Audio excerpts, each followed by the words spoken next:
Mari kita mulai. Di episode kali ini kita mulai dari pertandingan AS Roma melawan Napoli di matchday 13. Si Napoli ini adalah tim papan atas untuk klasemen yang sekarang ini di matchday 13. Jadi tidak ada alasan untuk imbang atau kalah, karena kalau misalnya kita imbang atau bahkan kita kalah, kita bakal disalip sama AC Milan kayaknya ya, lupa nih. Nanti ada nggak nih ya di klasmen setelah sebelum pertandingan ada nggak nih klasmennya. Jadi memang kita bakal abis-abisan, apalagi kita lawan Lukaku.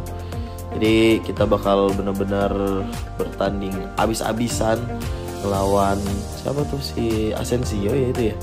Jadi untuk sekarang ini kita fokus untuk mengambil tahta peringkat pertama untuk sementara, karena kemarin kita nggak berhasil menang lawan Aston Villa. Mari kita mulai pertandingan Roma lawan Napoli pada sore hari atau malam nih, kayaknya sih malam deh. Seperti biasa kita santai dulu ngebaca permainan lawan.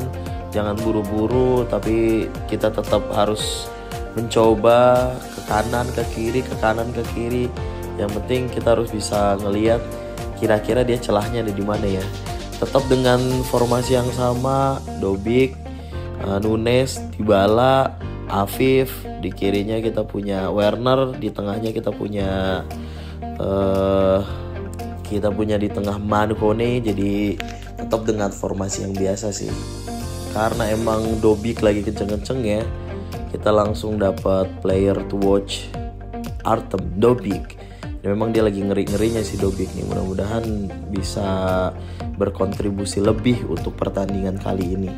Nah, kalian wajib lihat nih, ini benar-benar bagus banget nih. Tuh lihat, timingnya tepat, sangat amat berbahaya, tapi benar-benar bersih banget. Nah, tuh lihat, kena titiknya dan kena mukanya, jadi aman, gak handball. Karena mungkin kita nggak tahu ya, di FC 27 mudah-mudahan ya ada fitur handball ya, karena kalau ada fitur handball tuh kayak keren aja gitu. Atau sebenarnya kalau misalnya ada fitur handball berarti harus ada dapat satu skill move lagi ya. Kalau misalnya dia suka, nah ini dia jedar, akhirnya Artem Dobbik lagi. Jadi Artem Dobbik nih emang lagi seger-segernya, emang lagi tajam-tajamnya.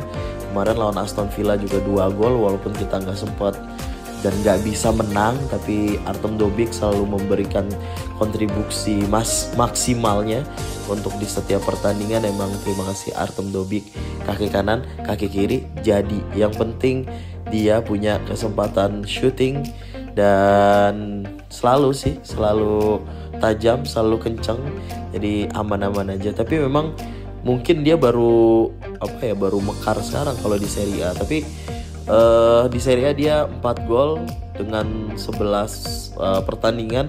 Itu untuk ukuran penyerang yang murni, itu golnya kecil loh gitu. Jadi dia memang baru meletek sekarang. Tapi kalau untuk di pertandingan kayak Eropa itu dia lagi kenceng-kenceng ya emang. Babak pertama kita selesai di 1-0, lumayan untuk mengawali babak kedua ini. Kita lanjut ngomongin si handsball ya. Gue sih kepikiran kalau si handsball ini ya harusnya sih fiturnya ada gitu ya. Jadi kita bisa ngelihat pemain kalau misalnya lagi teledor gitu. Berarti kalau misalnya ada fitur handball gitu ya, atau ada hukuman handball, berarti bakal ada pemain-pemain yang memang bukan tidak disiplin ya, kayak pemain-pemain teledor lah gitu ya. Ada itunya tuh, ada indikatornya lagi, ada penilaiannya lagi gitu. Kayak pemain depan sih sebenarnya kadang-kadang dia suka teledor ya gitu, suka menyebabkan penalti lah gitu. Kalau misalnya dia tidak sigap dalam mengendalikan tangannya tuh kadang-kadang. Tapi kalau pemain belakang kan emang udah terbiasa untuk menyimpan tangannya gitu. Jadi mungkin di FC27 nanti bakal ada hal-hal seperti itu gitu. Mudah-mudahan ya, karena kalau misalnya udah ada seperti itu kan kita jadi lebih bisa handball kayak gitu ya. Nah ini dia guys, karena memang kita harus menyiapkan taktik bertahan. Sebenarnya sih ini menurut gue sih nggak terlalu bertahan banget ya, karena kita tetap bisa punya wingback yang bisa lari ke depan gitu. Jadi tetap aman lah, gue selalu bilang 5-3-2 dengan 3-nya ini adalah center midfield dan satunya center defense midfield. Jadi kita tetap bisa bertahan dan kita tetap bisa nyerang di wing play-nya, dan tentunya kita juga sama sekali nggak mengendurkan penyerangan kita. Jadi tetap aman sih menurut gue kalau 5-1-2-2 ini. Dan ini dia guys, seperti apa yang gue katakan gitu. Jadi memang si formasi ini tuh emang nggak akan terlalu merubah penyerangan kita. Jadi kita tetap bisa nyerang dengan leluasa, dan kita juga tetap punya pemain tengah yang mumpuni untuk tetap memainkan keharmonisasian strategi gitu. Jadi tetap enak sih ini buktinya. Sule bisa masuk ke dalam merangsek gitu, dan terjadilah 2-0 untuk pertandingan kita pada malam hari ini. Jadi memang kita punya si Sule ini super sub sih. Sebenarnya gue nggak terlalu suka sama si Sule ini, karena ya gue selalu bilang di awal gitu ya, walaupun gue punya walaupun dia punya overall rating yang tinggi gitu, tapi kalau misalnya dia nggak punya pace, itu sulit sih untuk masuk squad gua gitu. Jadi setiap pelatih punya gayanya masing-masing, tapi untuk gua pribadi yang penting punya pace. Kayak Becker, terus kayak Nunes, terus juga Dobbik juga sebenarnya pace-nya juga lumayan gitu. Tapi untuk pemain-pemain yang lain harus punya pace ya, kecuali memang dia udah udah sekeren Dybala gitu. Walaupun pace-nya nggak terlalu tinggi, tapi untuk atribut-atribut kayak dribble, shooting, terus penempatan posisi dan segala macam itu udah sempurna banget. Jadi kalau gue pribadi sih untuk pemain-pemain yang nggak punya pace nanti dulu dah. Dan kita bisa clean sheet pada pertandingan kali ini. Saya minta maaf ya Antonio Conte, saya mengalahkan tim Anda karena tim Anda terlalu mudah untuk diobrak-abrik. Enggak sih ya, sebenarnya memang sulit untuk obrak-abrik, tapi memang kita punya counter attack yang lumayan bagus, dan benar-benar terlihat kalau misalnya Napoli lagi nyerang di counter attack dia bakal kocar-kacir. Di pertandingan lawan Braga gue sempet deg-degan karena Dybalanya cedera gitu, dan ngeselin kan, maksudnya baru perpanjang kontrak dia malah cedera gitu. Kita nggak tahu apakah ini bakal cedera panjang, tapi itu sih kalau misalnya plus gitu kan biasanya benar-benar itu ya, benar-benar cedera yang lumayan parah, karena biasanya kan cuman kayak ada logo Hansaplast gitu ya. Jadi mari kita tunggu nanti Dybala bakalan cedera lumayan panjang atau enggak.